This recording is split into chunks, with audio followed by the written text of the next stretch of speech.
A viagem do Pátria. Portugal, Macau, em 1924.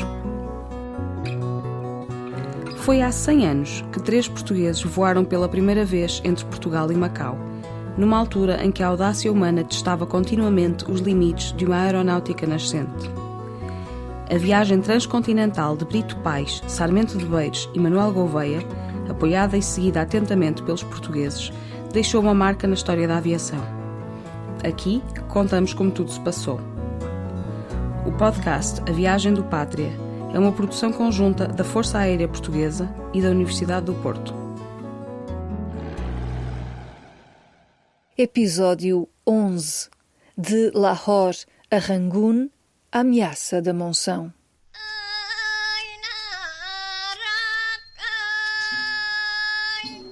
Depois do acidente que destruiu o avião Pátria em Budana, a 7 de maio, a continuação da primeira viagem aérea Portugal-Macau ficou aparentemente comprometida. Emocionalmente fragilizados pela perda do aparelho, o objetivo da viagem parecia inatingível. Um telegrama enviado pelo Major Cifca Duarte trouxe a notícia de que o governo português disponibilizou outro avião, mas nem isso os animou. Foi demasiado tempo de espera. O ciclo anual das monções estava a aproximar-se e com ele, claro, o receio de perder outro aparelho. Estes eram para Sarmento de Beiros motivos suficientes para ficar apreensivo, ao ponto de não querer continuar o raid aéreo Portugal-Macau. Pensamentos partilhados pelo mecânico Manuel Gouveia. Já Brito Pais tinha uma opinião bem diferente. No instante em que receberam o telegrama, Brito Pais percebeu o sentido da oportunidade. Em Portugal havia fé no sucesso da viagem. E esta era a altura de se impor perante o derrotismo dos camaradas. E assim foi. Cientes dos riscos que corriam, mas confiantes na experiência e conhecimento adquiridos, decidiram arriscar. E foi assim que a viagem continuou. Lahore, 30 de maio, 5h30 da manhã. No automóvel do aeródromo seguimos o hotel para o campo de aviação, de onde íamos finalmente largar de novo a caminho de Macau no Pátria 2. Um avião biplano, da marca de Havilland, monomotor de fabrico britânico, semelhante ao Breguet 16 Pátria, mas com um habitáculo mais acanhado, que impedia embarcar 3 pessoas, não obstante possuir um motor Liberty de 400 cavalos, substancialmente mais potente do que aquele que dotava o avião com que partimos de Portugal. Gouveia vai connosco, silencioso e triste. 6h15. É preciso partir. Despedimos-nos dos oficiais ingleses e abraçamos Gouveia. No sorriso com que nos deseja boa viagem, sentimos o mesmo pesar que nos confrange. Subimos para o avião com os corações pulsando forte num enervamento. Lançam a hélice. E quando o aparelho começa a rolar na pista, ainda vemos o amigo que deixamos para trás a enxugar os olhos disfarçadamente. Decorridas 2 horas, aterrávamos em Ambala, sempre acompanhados pelo Tenente Olivier, que nos escoltara por estibordo sobre uma paisagem coada pela bruma do calor asfixiante, que nos esgotara como uma tortura contínua. A volta de pista que damos antes de aterrar é o símbolo da emoção que me perturba ao pensar que, das minhas mãos, depende a sorte do Pátria 2. Como por milagre, as rodas tocam tangencialmente o terreno e o avião entra no hangar onde os mecânicos ingleses iniciam os plenos, combustível, óleo e água, para que possamos partir na manhã seguinte. Tal como tinha acontecido noutros campos de aviação ingleses, no aeródromo de Ambala, os aviadores portugueses são recebidos com simpatia. Nessa mesma noite, acompanham até à estação de comboio um oficial aviador inglês. Será, precisamente, este oficial que, em Calcutá, irá preparar a pista onde o Pátria 2 irá aterrar. Na estação de comboio, reencontraram Manuel Gouveia, que seguia para Allahabad, onde não havia mecânicos. A sua presença lá era, portanto, indispensável. Ora, na madrugada seguinte, são eles que partem, no Pátria 2, para Allahabad, São cerca de 800 quilómetros até ao aeródromo de Beaumaris. As condições atmosféricas eram favoráveis e o voo demorou 4 horas e meia, uma velocidade excelente. Quando aterraram, perceberam que ninguém os aguardava. Isto porque o oficial da direção da aeronáutica inglesa que os iria receber só contava que chegassem 1 hora mais tarde. Mal aterraram, o avião foi rodeado pela algazarra de uma centena de hindus que se atropelavam para tocar no aparelho. Foram até um apeadeiro do caminho de ferro que ficava próximo da pista e telefonaram para o comando militar. O oficial que os iria receber estava já a caminho. Transpiramos como esponjas. A atmosfera sufoca e meia hora depois um forte chega, com um jornalista. Perdoamos-lhe porque traz água. Água? Não, soda, um líquido morno que não mata a sede. Abrigados sobre a capota do automóvel, suportamos uma entrevista. E o repórter é toda admiração quando lhe dizemos que o Patra 2 gastou 4 horas e meia para percorrer a distância que separa Ambalá de Allahabad. Alguns minutos mais tarde, outro Ford aparece e vemos apear-se um alferes. Depois de nos perguntar polidamente se fizemos boa viagem e de se queixar dos 45 graus centígrados que suportamos, comunica-nos num suspiro de tédio. Está tudo preparado. Gasolina, óleo e água. Como Gouveia só chega à 1 da tarde, seguimos para a cidade 5 km a leste. Quando Gouveia chega, é nova explosão de alegria o abraço que nos estreita aos três. Não existindo hotel na cidade, conduzem-nos a uma espécie de albergue de terceira ordem, onde não há lençóis, almofadas, mosquiteiros. Quem quiser gozar desses luxos, que os traga. E pela tarde, regressamos ao aeródromo onde aprontamos o Pátria que Gouveia vistoria cuidadosamente. Ao jantar, o comandante militar, velho general de calva rosa e a bigodeira farta, oferece-nos um cálice de Porto com algumas palavras de felicitação. As mesas acham-se ao ar livre, num desses relevados impecáveis que os ingleses conseguem manter em toda a parte. Um oficial mais locaz informa-me. Este regimento foi fundado para defender Fez e Tânger, quando Carlos II de Inglaterra desposou Catarina de Bragança, a princesa portuguesa, cujo dote era constituído por aquelas 2 cidades africanas. E o homem, levando à boca o whisky and soda, porque o Porto já lá vai, saboreia-o num movimento de lábios vagaroso e quase sensual. Dir-se-ia John Bull, saboreando Fez e Tânger.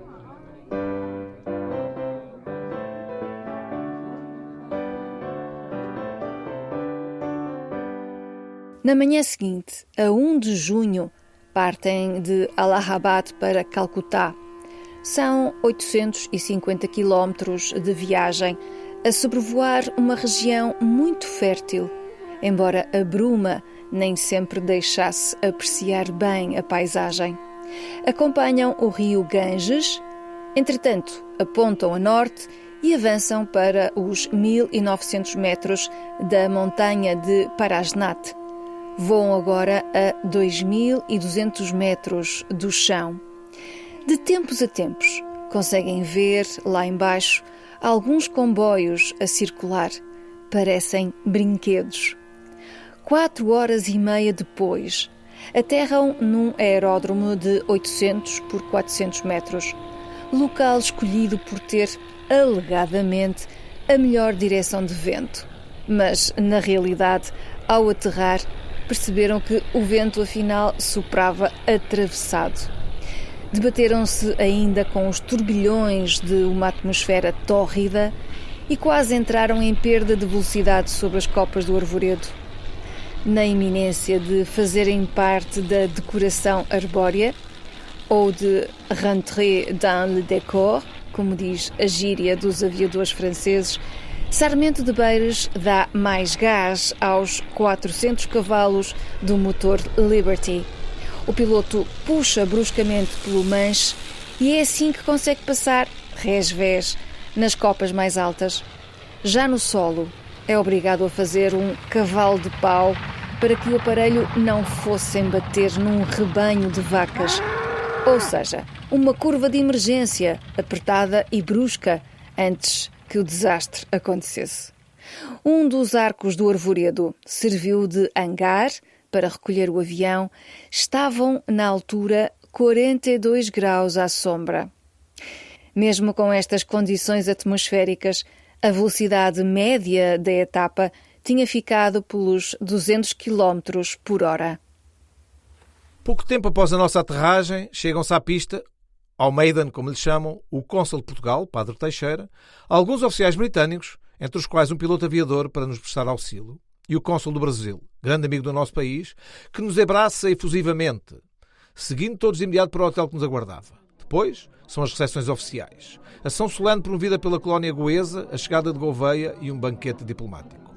O auxílio que nos presta o Padre Gouveia é comovente, transmontando de boa têmpera a alma de patriota sincero de uma iniciativa inteligente e expedita, procede para connosco como um verdadeiro amigo. Tenho a impressão de conhecê-lo há séculos. Todo o corpo consular marcou presença no banquete. O tenente Law sugeriu um brinde aos aviadores portugueses. Sublinhou a atitude corajosa de terem continuado a viagem num tipo de avião que nunca tinham pilotado.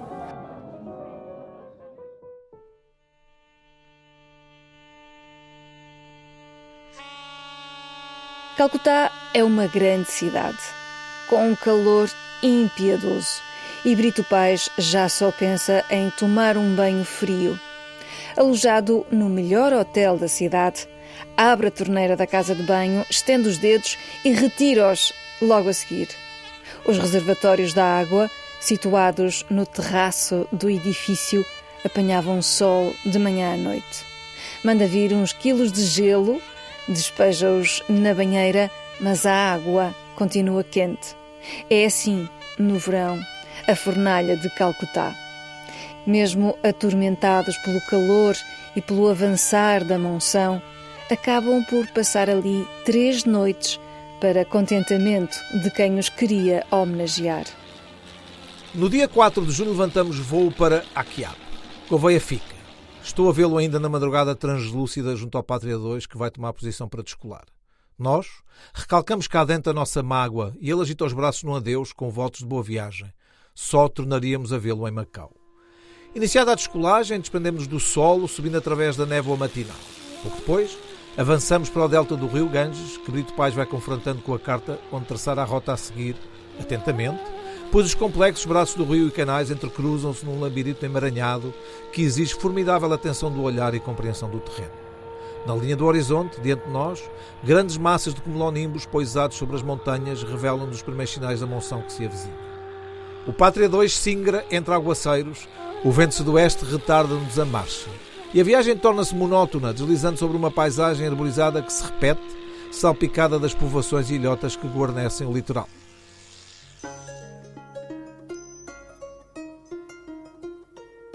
Em Aquiab, a planície alarga-se. O terreno parece uma sucessão de charcos consecutivos, até que, entre uma moldura de mar e a intensa vegetação, avistam uma humilde e desordenada cidade. Aterraram num campo estreito e veem um rapaz baixo e musculado a correr para eles.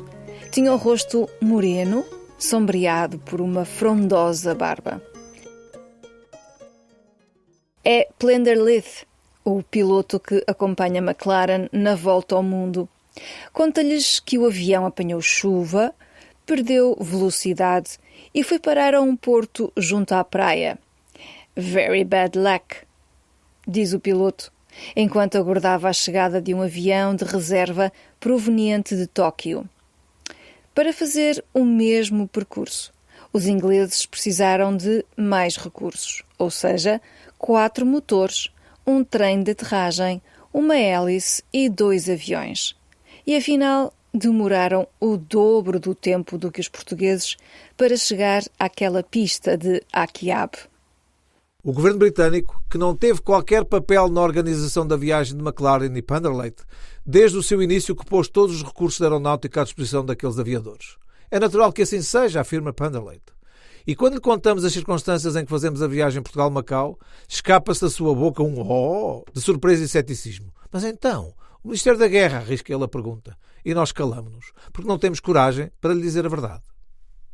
Nessa mesma tarde, enquanto preparavam o Pátria 2 para a descolagem do dia seguinte e a trevoada se aproximava, recebem do Major Cifca Duarte um telegrama enigmático.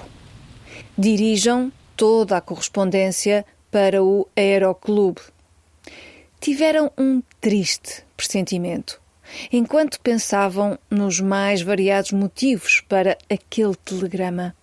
No entanto, o conflito que se estava a desenrolar na Amadora entre militares do mesmo exército era coisa que não poderiam sequer imaginar. Na manhã seguinte, Plenderleith, o piloto que acompanha McLaren na volta ao mundo, lançou maus prognósticos. Estão aí os sinais da monção. É preciso aproveitar uma aberta, mas parece-me que vocês já não passam. Retomada a confiança e força de vontade, os protagonistas da nossa aventura enfrentam o cinza negro das nuvens e, já no ar, o Pátria 2 aproa imediatamente à Grande Cordilheira e prossegue. E assim partiram de Akyab para Rangoon. Durante uma hora navegamos à procura de um rasgão entre a névoa por onde pudéssemos romper para Rangoon. Umas vezes a 30 metros, outras a 1200. Mas é impossível. A tempestade que o vento impele para nordeste caminha ao nosso encontro e sob as nossas asas o terreno alagado dos arrozais é uma quadrícula de vidro a gritar-nos a proibição de aterrar. A chapa da névoa desce sobre a inundação, aperta-nos e força-nos a retroceder. Com o sangue frio de sempre, parecendo ler em cada ilha deste arquipélago costeiro o mesmo nome que lê na carta, Brito Pais, de pé, no seu lugar, afigura-se-me quando o olho ao ouvi-lo indicar-me a rota a seguir, um comandante de navio em horas de vendaval. Passamos sobre lorgos queirães marítimos, contornamos ilhas montanhosas, perguntamos pela goela aberta que o estreito do colo da ilha da Laiwa escancara sobre uma arcada de nuvens e, finalmente, regressamos a Akyab, onde uma recha de sol se deixou ficar esquecida na pista. Como é sido ainda, o tempo começa a piorar, completamos imediatamente os plenos de gasolina e óleo. Nessa mesma noite, aproveitaram um jantar, promovido pelo alto comissário, para conversar com McLaren. Ouviram palavras de resiliência, movidas por uma grande vontade, mas veem tristeza no seu olhar. Não é desânimo, é mais o sofrimento de alguém que teve um grande sonho que começa a ver destruído. Quando lhe contam que pretendem seguir para Rangoon, sobrevoando o Arrakaniyoma, a cordilheira que os separava do rio Irrawaddy, McLaren discorda totalmente. A época é terrível, diz ele. A montanha está sempre coberta de nuvens e não há um palmo de terra onde poisar. Depois de uma ligeira hesitação, acrescenta: eu tenciono seguir a costa. Não penso que seja possível fazer, nesta altura do ano, a travessia da cordilheira. No interior da sala, conseguiam ouvir o som dos trovões lá fora. E, entretanto, desaba um aguaceiro rasgado por relâmpagos que iluminam a negritude do céu. A noite termina com um brinde ao êxito da viagem Portugal-Macau e à despedida. Apesar de tudo, McLaren marca um encontro em Hong Kong para o dia 20 de junho, à hora do lanche. No dia seguinte, o céu benévolo da manhã de 6 de junho permite-nos atingir 4.000 metros pouco depois da descolagem.